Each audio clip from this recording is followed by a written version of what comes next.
Hi Giorgio. Hi Professor. Hi Donatella. England are not Spain. What sort of match are you expecting and how do Italy need to play? Italy are not Spain, of course they have a different style of play.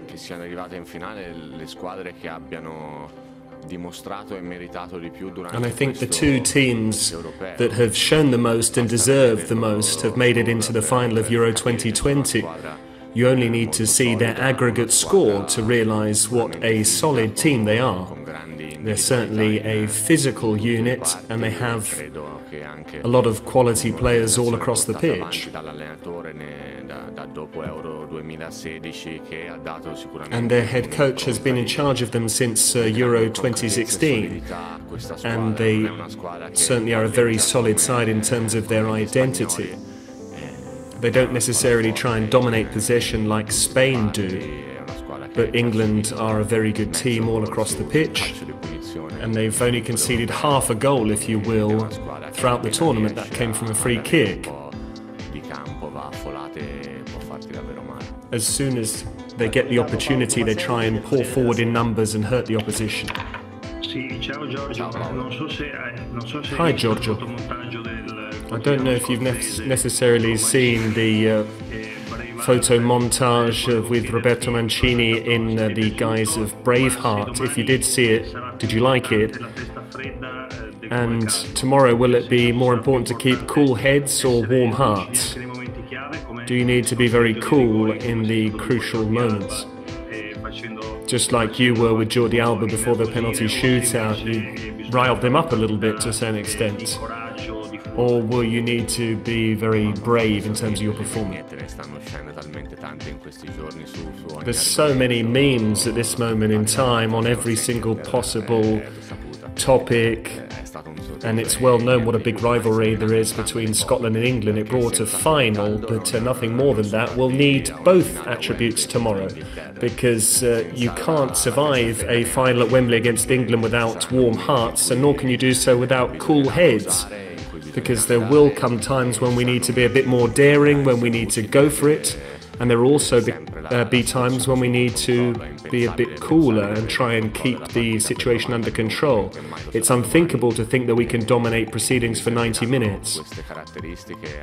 So tomorrow night we'll need to show both of those attributes to the greatest possible extent, because it's a final, and in order to come away with the victory, we need to make sure that we have every single last detail perfect. Hi Giorgio. Maybe I shouldn't even ask you this, because you've been with the national team for 16 or 17 years now, but a game against England at Wembley, and we all hope that you will still be starring for the Azzurri next year. This is still an unique, one-of-a-kind event for everyone, but certainly for you. How do you feel on the eve of this big match? And it comes at the end of your great career.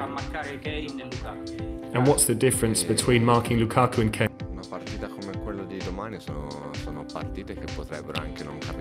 Matches like tomorrow night are games that might not come around again in the career of a player, so we're very fortunate to be involved in matches like these.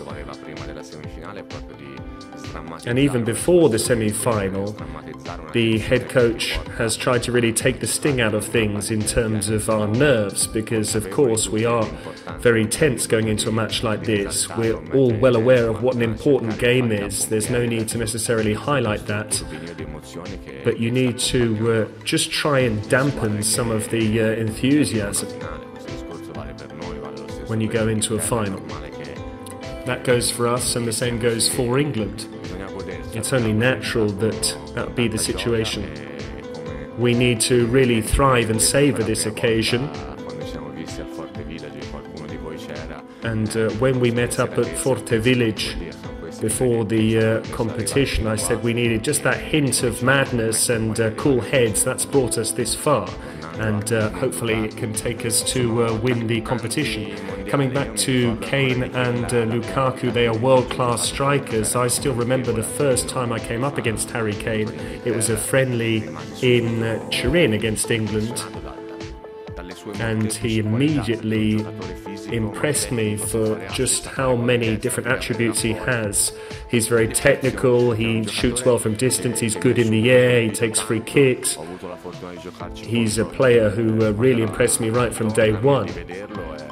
I played against him during his time with Tottenham, and I am a really big fan of him.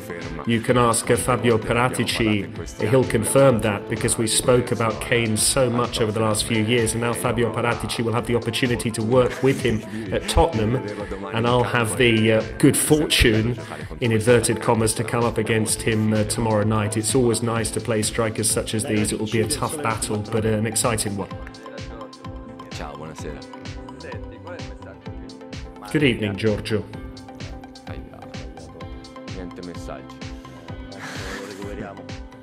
No message for the moment. Eccomi qua, vai. No,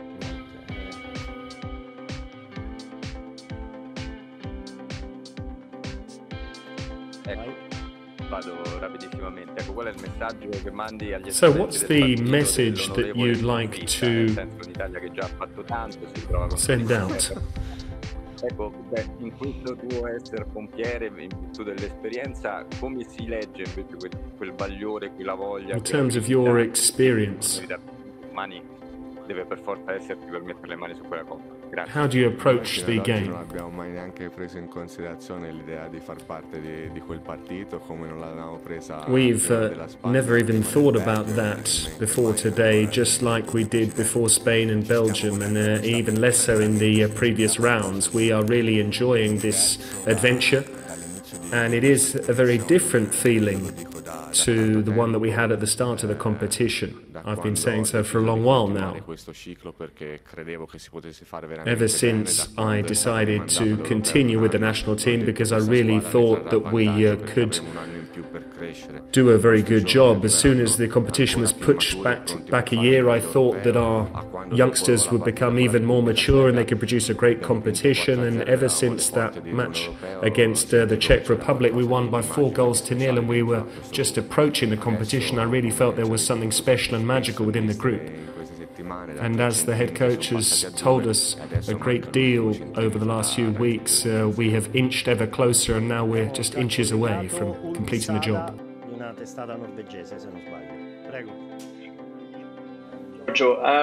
There has been a lot of talk about your moment with Jordi Alba before the penalty shootout against Spain. I am just wondering, is that just your natural personality to behave like that in a big pressure moment, or is it some kind of psychological game for you? And how do you remain that happy and calm in such an important moment?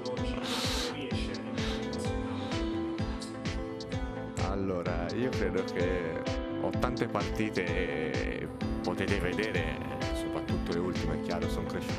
You can see, and of course from the last matches, I've really grown a lot as a player, but I really am savouring every last drop of my career. I've always got a smile on my face, and I always try and have the utmost respect for my opponents. So I'm trying to hug them, smile, have a bit of a laugh. That's something that I've always done, and I've done that in these games, and even more so in this European Championship. I really am trying to enjoy every single moment, even more than I did in previous years. No, it wasn't mind games by any means. That's how I am in good times and bad. My teammates love me, and there might be times when opponents like me less, but after all these years, I think there is mutual respect between me and my opponents. I've always given and received a lot on that score.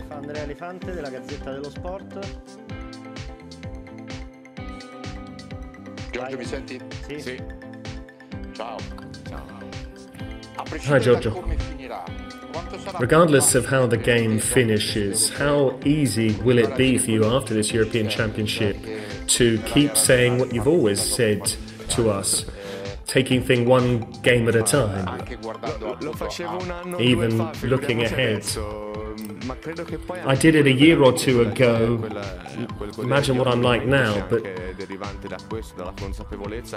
I think that's what enjoying every last moment is all about, being well aware of the fact that I have to take things one day at a time, and I have to try and enjoy every single moment. I can't really get too far ahead of myself and have long-term plans. I need to try and make sure I convey this enjoyment to the other guys. I always say to my teammates that everyone contributes their own thing. I need to do my own bit. There are some of the more extroverted, introverted members of the team, the more experienced, inexperienced members, all those players that try and take the sting out of things with a word or two. Everyone has their own role, and we're all very important. And that's what brings us together. And we've got a great chef alongside us that's able to mix the ingredients, and that certainly helped us a great deal. Last two questions for Giorgio, and then we have to let him go. Giorgio, mi sentite? Sì. Ok, ti volevo chiedere, domani giocherete in uno stadio completamente pieno di tifosi inglesi. Tomorrow you're playing in a ground which will be full of English fans. Do you think that's fair, given that it's a final? And will it be even more enjoyable? Will it give you added motivation to try and beat them on their own patch? But now you've made it this far, did you really believe that you could make it to the final? Did someone really believe it was possible? Thank you. We certainly believed that we could have a great European Championship, but of course there are a number of hurdles along the route to the final, sliding doors moments that you can't necessarily predict. But the growing feeling over the last few months has always been the fact that we believe we could produce a great tournament. And as I said, after that win in the friendly against the Czech Republic in the lead up to the tournament, that was how we felt. We really felt that we could achieve something significant. And the matches in Rome, I think, certainly gave us a big lift, because having barely seen any fans for a year and having the supporters right behind us and having the warmth of the Italian crowd really gave us that added push. As for Wembley, there's always a home team. That's happened in the past, and it won't be the last time that this happens in football. So they've done a very good job to make it into the final. And over the last 2 days I've read a lot about controversy about some of my lines taken out of context. I said that once they got through the group stage I expected to see England in the final, because they went onto the side of the draw that once they got past Germany they had some very winnable opposition, but above all it's because they're a very good team. For me, they were the strongest side on the other side of the draw. And of course, the fact that they play at home has definitely helped them to avoid travelling too much. But we had the same for the first 3 matches. Our Swiss friends did Baku, Rome, Baku, St. Petersburg. I'd asked them whether they prefer to actually stay in the same place for a month or so. But besides that, was absolutely no controversy. I wasn't trying to be controversial. All I want to do is try and really enjoy this wonderful arena tomorrow night, because it's a dream not only for the English but for football lovers everywhere to be involved in a final. It will be wonderful, and it will be even better if we can win it, but ultimately the verdict will come on the pitch. Duncan Bright, last question for you. Good afternoon, Giorgio. Leonardo yesterday suggested it was age veterans against youth, your defence against the England's attack. How do you make sure, with you and Leo, that your experience and know-how trumps the speed and skill of people like Raheem and Harry Kane?